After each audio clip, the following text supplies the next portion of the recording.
Alright guys, I've had my PS5 for a week now. What are my thoughts on it?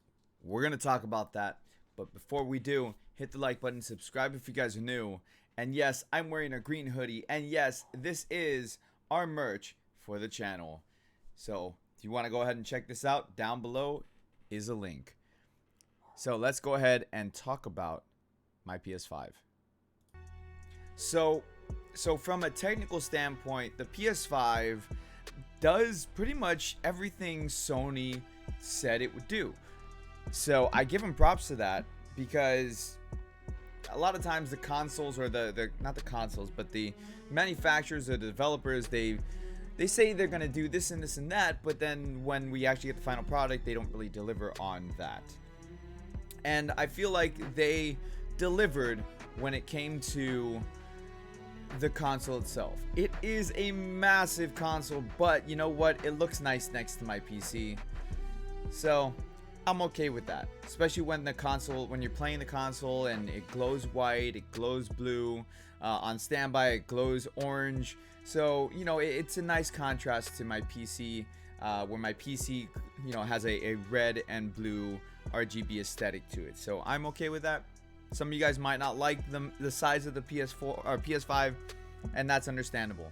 I don't like putting the PS5 horizontally. So when I stand it up, I actually have it standing up next to my PC. I'll go ahead and let me take this so I can show you guys really fast. So that's how I have it set up, right next to my PC. I actually really like that. It doesn't bother me. I'm okay. I'm okay with that. That's fine. That is fine for me. Now, as far as games goes, I mean, there's not a lot of games that are currently available on the PS5, which it happens with every system on launch. Microsoft has no games, but that's I guess their thing. Now, I do want to mention that I prefer PlayStation over Microsoft or over Xbox. I always have. And for a specific reason, I enjoy single player games. Like, I enjoy single player first party games. I always have. I grew up with that. I didn't grow up in the multiplayer era. That's not to say that I don't enjoy multiplayer games, because I do, but because I didn't grow up with those type of games. Like, I grew up on the original Nintendo, Super Nintendo, Sega Genesis. You know, we didn't have online multiplayer. It was local multiplayer, you know, like Nintendo 64, the original PlayStation. So I grew up with all these single player games. As you can see, look at my library of games. The only multiplayer games that I have on my PS5 currently is Godfall, which you can't even play it multiplayer, and Ghost of Tsushima. Those are the only multiplayer games that I have on my PS5 currently. I mean, you can consider Demon's Souls kind of multiplayer. It does have multiplayer aspects to it, but it's mostly a single player game. And then, like, you know, everything else that I have on here: Spider-Man Remastered, Bugsnax, Miles Morales, Resident Evil. You know, like, I have a lot of single player games, and PlayStation delivered with that. With the PS5, they absolutely delivered it with that. Miles Morales is a fantastic game. Easily my game of the year. Demon's Souls is a lot of fun to play. Like, I did a live stream of it, and I blinked and it was 5 hours later. You know, Bugsnax, I'm doing a playthrough on it. I'm having a blast playing Bugsnax. Surprisingly, like, I know people meme and it's like, oh, Bugsnax is game of the year, but you know what? Bugsnax is actually a really damn good game. If you haven't played Bugsnax, it's a lot of fun. Reminds me of Pokemon Snap mixed with Cloudy the Chance of Meatballs, with actually a lot of really deep underlying tones in there. Like, it's really well done for a kid game. I say that with, like, the biggest quotation marks ever. Kids game. I mean, just overall, I really enjoy the console. It's snappy. It boots up games extremely quick. Doesn't matter what I'm playing. Like, let's go over here to Miles Morales. I gotta insert the disc. But, you know, okay, I'm sorry. Let's go to, I just clicked on Miles Morales again.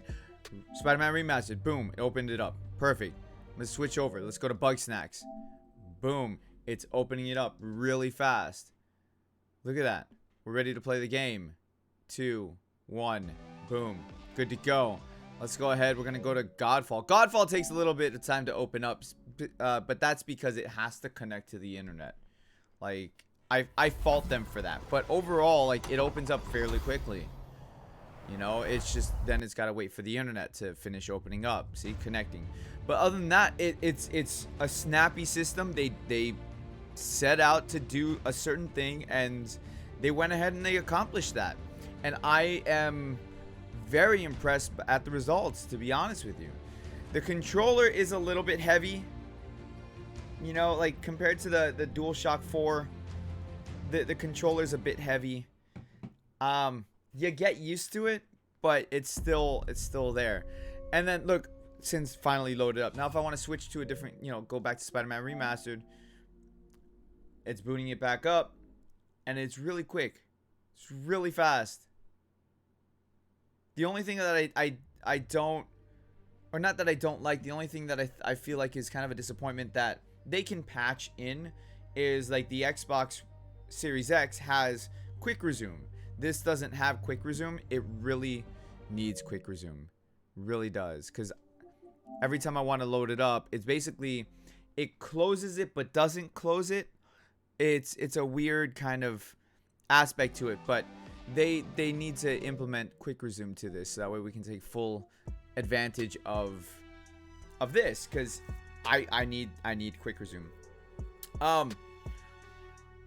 Going back to the controller, the haptic feedback is really good. I love it. I got used to it, and I love the little intricacies that is involved with the controller for the different games. Like for example, if you're playing Last of Us Part 2, which I have it here, but if you're playing Last of Us Part 2 and you aim with Ellie's bow and arrow, you feel the tension, the triggers kind of lock up. Oh, and that's another thing too. If you go to open up a game, the trigger, you'll feel it kind of click in place, so that way it gets the tension going. Okay, let me see if it, I don't know if you'll hear it.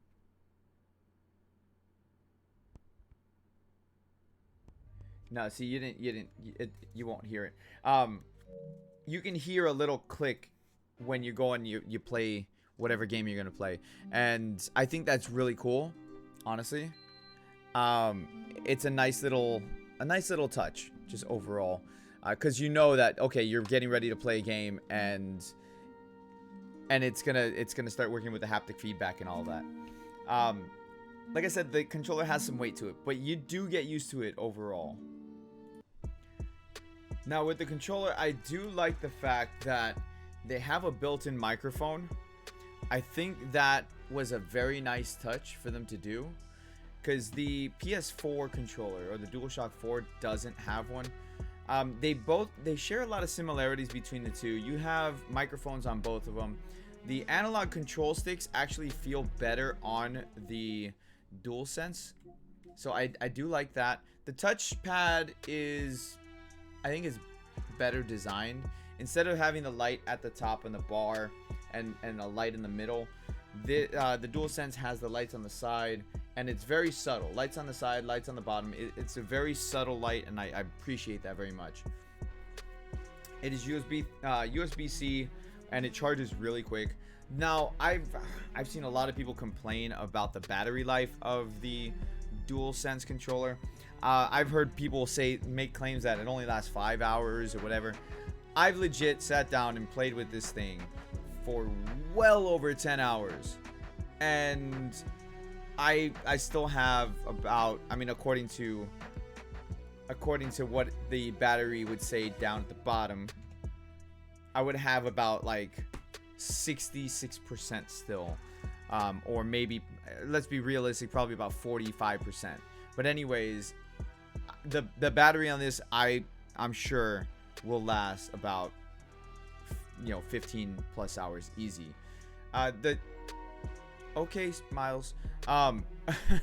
The other thing too is the rumble on this is, because of the haptic feedback, the rumble is a lot softer as opposed to the rumble on the DualShock 4. The rumble on the DualShock 4, it's just like a stronger vibration, where the vibrations on this, because it's more precise, is, I would say, weaker vibrations, which I'm okay with. That doesn't bother me. I'm okay with that entirely. The aesthetic of the controller, I mean, it's all right. I feel like a black version of this would look really good, or just like in the different colors. I can't wait till they start doing the different colors for the DualSense. I'm not gonna buy another DualSense controller until they start doing other colors, because I want to see how they make it, as far as like the black. Are they gonna leave the black? Are they gonna change it to a different color? What are they gonna do? One thing about the console itself that bothers me is the way that the game loads in. When you put it horizontally, the disk drive is on the bottom of the console. Now, if you're used to PlayStation designs, you're used to the disk drive being on the top or in the center. On the PS1, PS2 Slim, the PS3, all loads in the top. PS1 and PS2 Slim, they open up and you put the disc inside. PS3, you just load it on the top and you're good to go. This looks like a reverse of a PS3. So instead of you loading on the top, you load it on the bottom. And I've seen people loading their discs upside down. I haven't done that, but I've seen people do it, and it's really funny when they do it. But yeah, no, I digress. Storage issues. It has storage issues. Just gonna say that outright. 800 gigs. 200 of those is allocated to the system. You have 600 gigs, give or take. It's like 630 gigs or something like that. It has storage issues. Okay, if you're playing like the most recent Call of Duty or whatever, you're gonna use up like half the storage in just that one game. I'm used to swapping games in and out, deleting games, installing new games, and or installing games that I want to play at the moment. I'm used to that from my PS4. I have a base model PS4, 500 gigs. I'm used to doing that all day. That's just how it is for me. It doesn't really bother me. It can be a nuisance. I do understand that. The PS5 does have an expandable hard drive, but it's not active right now. They're going to push that through on a firmware update later on, and then we'll be able to update or upgrade the hard drive with whatever NVMe drive we want to use, as long as it meets the specs of the console. Overall, though, I love it. I love it so much. I'm very grateful that I was able to pick up a PS5. I don't have, my complaints aren't massive, except the fact that, I want more games, right? So, I finished Miles Morales. I'm not going to touch Godfall. Godfall's on the screen right now, but I'm not going to touch Godfall until they update the game with an auto matchmaking system, because there's no way to play with people unless you know that they have Godfall and they want to play. Other than that, I want more games. I can't wait to see what the future holds for the console, because when consoles release for the first time, while the graphics and the visuals are impressive in the games, it's nowhere near what we get at the end of the life cycle for a console. So it only gets better from here. So I want to mention that. Oh, nothing I want to mention. As a streamer, I need a new capture card. My capture card it's a 3-year-old Elgato HD60, not the HD60 Plus, not the HD60 Pro. It's an external HD60. It cannot pass through 4K. Okay? It only passes through properly. It only passes through 1080 60 FPS. So as a streamer, I need to upgrade my capture card. While the image that you guys see still is visually impressive, it's not what I see on my screen. And I would like for you guys to be able to see what I see on my screen. Other than that, also on your monitor. Yeah, I'm remembering stuff. On your monitor, in order to take full advantage of the higher frame rates that the PS5 can provide for certain games, not all games, certain games, you need to have an HDMI 2.1 to be able to have the pass-through rate for the FPS. If you don't, you're not gonna see.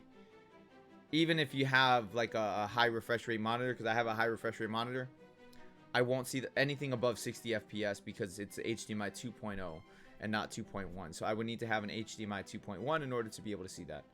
But other than that, it's not that big a deal. It's really not. I have on my other channel where we go into comparisons between the fidelity mode and the performance mode for different games. So go ahead and check that out. I'll link it down below in the description. That's Analyze Gaming. You guys can go ahead and subscribe to me over there. Other than that, I love the PS5. I can't wait to see what's going to happen in the future with the games. I'm very excited for what's to come. And I hope that you guys enjoyed this video. I know it's more of a talking head kind of video where I just, you know, give my thoughts and opinions on it, but it's a very impressive console. I am very satisfied with my purchase, and I hope that more of you guys are able to experience the PS5 soon. And no, this is not sponsored by PlayStation at all. This, you know, these are my thoughts, my opinions, they're my own. And like, my wife is jealous of my PS5 because she says it gets more attention lately than she does, which is a lie. But anyways, thank you guys so much for joining and watching. Hit the like button, subscribe if you guys are new. I'll see you real soon.